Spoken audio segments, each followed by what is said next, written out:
Hi, Bryson. Hi, McKinley. Hi, Clara. This is Jamie reading for you The Spider and the Fly by Tony DiTerlizzi.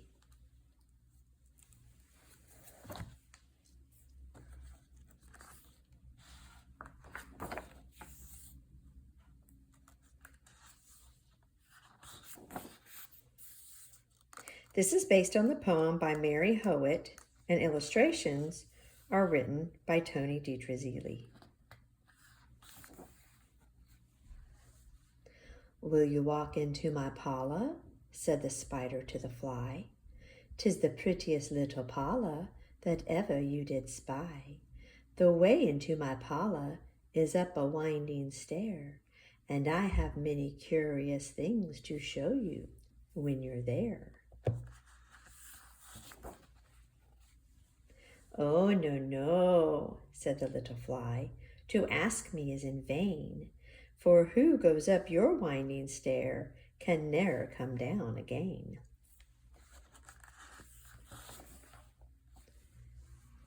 I'm sure you must be weary, dear, with soaring up so high. Will you rest upon my little bed? Said the spider to the fly. There are pretty curtains drawn around, the sheets are fine and thin, and if you'd like to rest a while, I'll snugly tuck you in. Oh, no, no, said the little fly, for I've often heard it said, they never wake again who sleep upon your bed.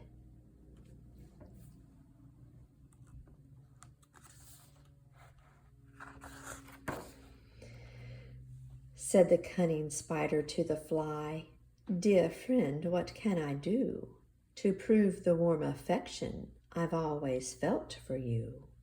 I have within my pantry good store of all that's nice. I'm sure you're very welcome. Will you please to take a slice?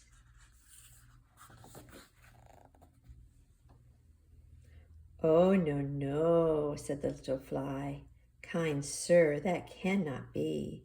I've heard what's in your pantry, and I do not wish to see.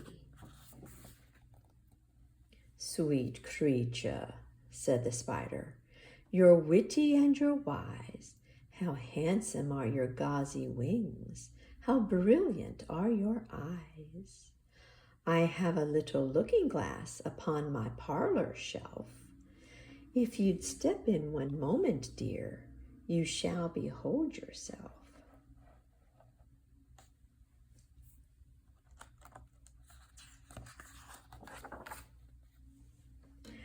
I thank you, gentle sir, she said, for what you're pleased to say, and bidding you good morning.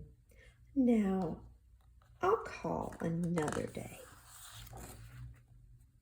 The spider turned him round about and went into his den, for well he knew the silly fly would soon come back again.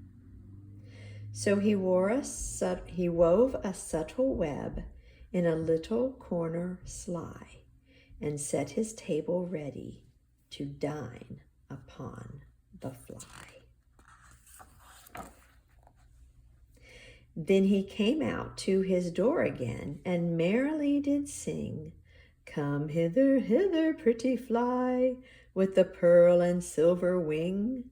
Your robes are green and purple, there's a crest upon your head. Your eyes are like the diamond bright, but mine are dull as lead.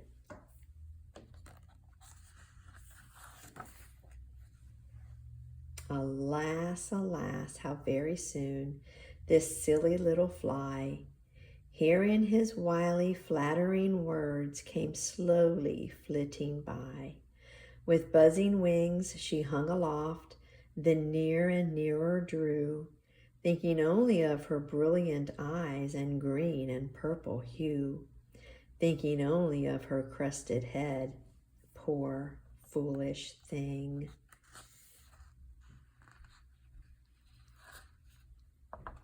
At last, up jumped the cunning spider and fiercely held her fast.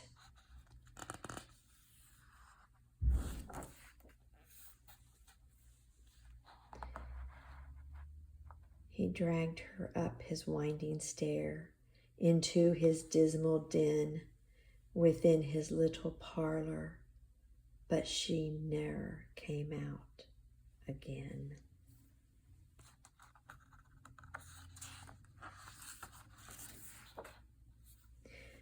And now, dear little children, who may this story read, to idle, silly, flattering words, I pray you ne'er give heed.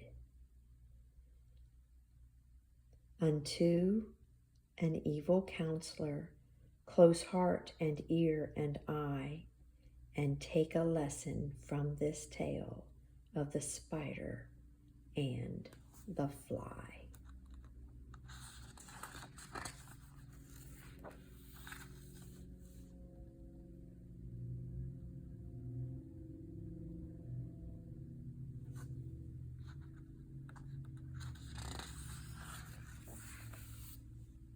The end. I love you, my sweet babies.